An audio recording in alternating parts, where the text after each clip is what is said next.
Hi, I'm Helen Graham. I work for Homemade. I'm the head of people here.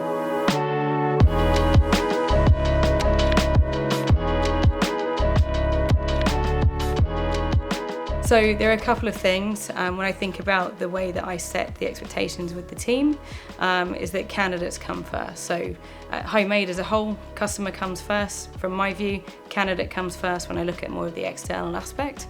And that's really thinking about what is each key stage, what are the key aspects to that, whether that's the attraction piece, so it's how do they experience us from a job site, whether it's our own career page, if it's headhunting, it's how do they experience us, what kind of language are we using, all the way through to sort of the screening experience, how quick is that, it's utilising some of the tools you guys have in terms of, what's the time to hire, sort of how quickly do they move through each stage, and also the feedback aspect as well.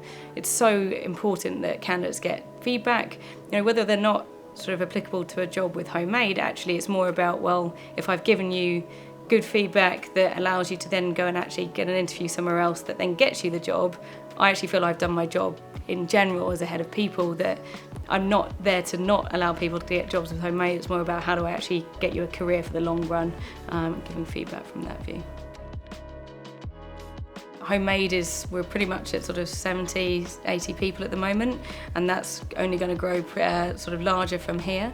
And actually, from my perspective, as you grow bigger, actually the processes can get even better in terms of the amounts of the team members that I have in order to build new processes. It's thinking about what are those wow moments that someone has, what is it that we can do to better attract. Maybe it's looking at more of our people aspects, so whether it's benefits and those kind of things, it all kind of comes into that candidate attraction piece. One aspect is really focusing on what is it actually like to work at Homemade as a whole.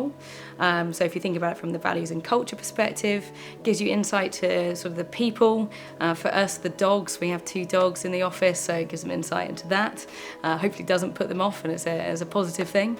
And also I think as well, if you think about people's websites as a whole, often you've got the sort of main business page, which is really useful to understand fundamentally what we do, but doesn't actually kind of dig under the surface to what people really want to understand, which is, what is it really about to work in the business, who are the people, and what would it actually be like working there as well.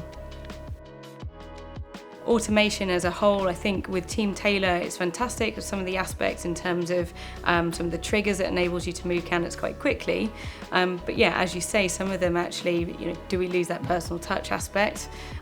We don't actually use all of them as a result of that, because we want to make sure they do have that personal side of things, and for us it's more about the wow moments. How can we actually engage with a candidate on a different level? So whilst the template's the same, so perhaps it's that you've moved to the next round, or perhaps it's the offer stage, we add attachments, whether it's things about quick insights about the business, maybe it's about their particular role they've applied to, perhaps it's a note from the CEO, depending on what stage they're at. And so whilst the automation aspect still remains, it's then the personal touch that you kind of add to the side of that. Yeah, it can be a huge cost if there's a bad candidate experience. I suppose if you think about on a couple of different aspects, one is wasted time for interviewers. They're fundamentally not going to accept the job offer in the end. It could be on reviews, so it could be that you're getting bad reviews on things like Glassdoor, on other different forums as well. And equally, if you think about the graduate pool nowadays, everyone speaks. If they didn't have the best experience going through the recruitment process, then that's quite a large audience that you're starting to put off. So I think it is really important. It's important to think about your brand as a whole, not just so from a business perspective for sort of clients and customers, but it's also more so about than the people that you're bringing in as well. So I worry that I'm going to give the question out to prospective candidates in the future, but I'll take the risk. In terms of the one question, I always ask them what is the key challenge that they've had to date, either work life or personal life, and it's more just to understand a little bit more about them. That's outside the norm of tell me about your CV, tell me about your education or your work experience. It's more about understanding that person on a deeper level. One piece of advice, there are so many bits. My one piece of advice with recruiters is to be as clear and transparent as possible. Making jobs super fluffy and exciting is great, you know, fantastic, you get them through the door, but fundamentally they're not going to stay. So be as transparent as possible, make sure they really understand what the job's about from the early stages. Don't let them find out at the end, because actually you're not going to get them through to that.